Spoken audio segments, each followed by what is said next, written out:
Hello everyone, this is Bright Stick and welcome to my full review on the Moto G7 Power.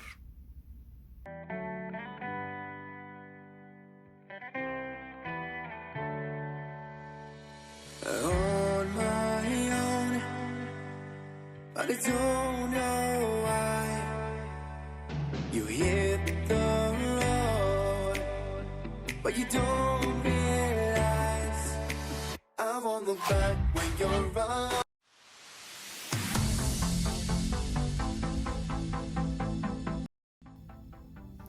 As everybody knows that every phone has advantages and disadvantages, no one perfect. And no exception here for the Moto G7 Power. In this review, I will cover the most important things to help you decide if the Moto G7 Power the phone that you wanna buy or not.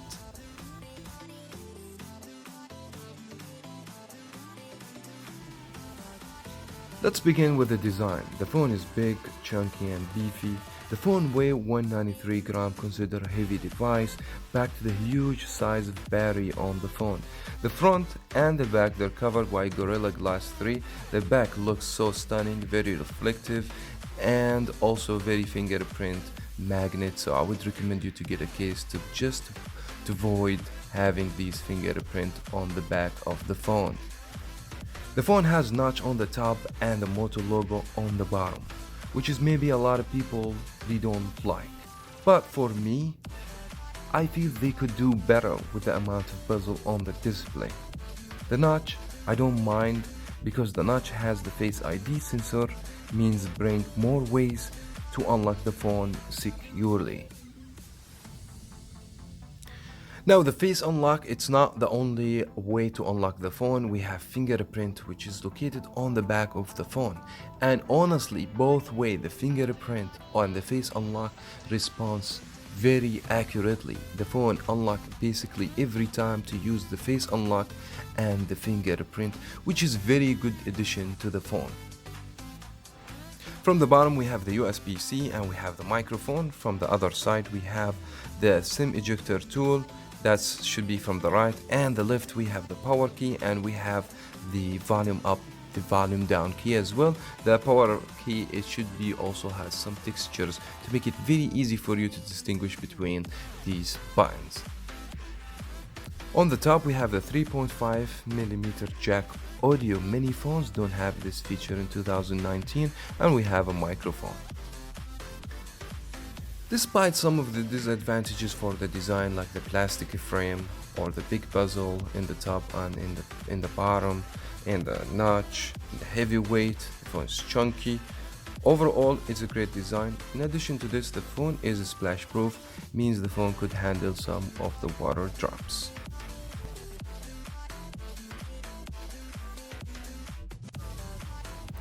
Let's move on at the display. The screen size is massive. We have 6.2 inches covered with Gorilla Glass 3, adapting resolution 720 by 1570 with max vision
RAM, and both should use the same chipset, Snapdragon 632 with Adreno GPU 506.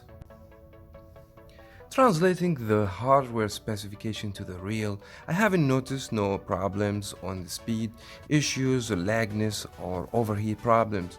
I'm able to run all my apps and play all my games with no problems. Even the benchmark test was very surprising. I got scored 1261 for the single core, and the multi-core was 4533, and I will consider this number is high for the price of the phone. So the phone specifications higher than what I expect when I spend $150 on the Moto G7 Power. And we don't want to miss that Motorola have their own touches on the phone. They have the Moto Actions. There's a lot of features I have already covered for you in separate video. You guys gonna find this video in the description box.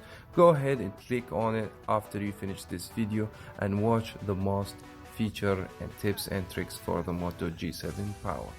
Last but not least, it will be the camera. I am not going to emphasize much on the camera, wasting more time just talking about the camera, but we're just gonna give you overall specifications and some samples and give you the most important features. This camera has 12 megapixel sensor located on the back, as well as we have a flash on the back. We don't have a flash on the front as we have seen in other Motorola phones before. We have 8 megapixel camera on the front. Now let's go ahead and open the camera application, and we're gonna just highlight some of the most important features you need to know about the camera. We have the auto setup, as you guys can see, and we have some of features that Motorola adds to the camera application. We have portrait, which is I'm going to show you some portrait pictures taken on the rear and the front camera, which is you should be able to take good portrait pictures in either way, the front and the back camera. We have spot color, we have slow motion. By the way, the phone take up to 120 frame per second on 720p for slow motion. Very good thing to have. Time lapse, and you have YouTube Live. You can stream if you have YouTube channel from the camera application. What a great addition to this device.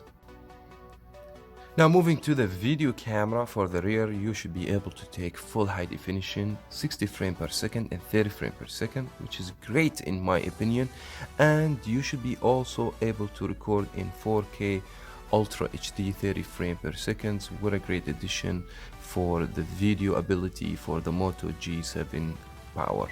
Now for the front, you should be able to take full high definition at the most resolution you can get on the front camera. I have taken a lot of samples using the front and the back camera and some of slow motion footage as well. I want to just put those on the screen. We watch these together and we come back.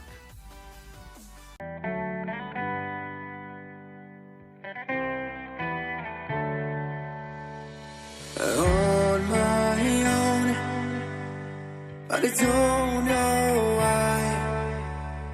You hit the road, but you don't realize I won't look back when you're around. I won't think twice when you're gone. Don't hesitate to call me back, 'cause I won't be there. I won't look back when you're around.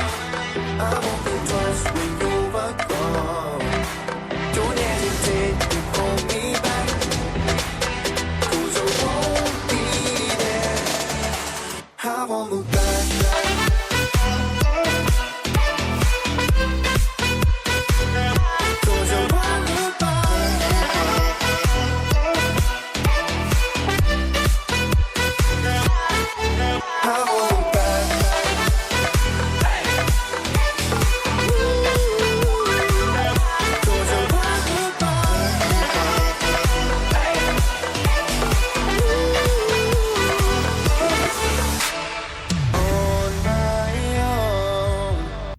Now, if you are seeking a phone with $150-200 budget, there is no any other phone will compete with the Moto G7 Power. Great battery lifetime, great speaker, great size screen, very good display. You can see everything, max vision display. This phone offers you everything you could get for that price and more. So the phone has even more value than the price tag the phone has. And that was very much it for my full review. I wish you guys find this video helpful. If it did, please support this channel and hit the thumbs up button and leave a good comment and subscribe if you haven't. And if you did subscribe and you did not hit the bell, go ahead, press on the bell. That way you will be notified for any future video. Thank you so much everyone for watching. As always, we'll see you in the next review.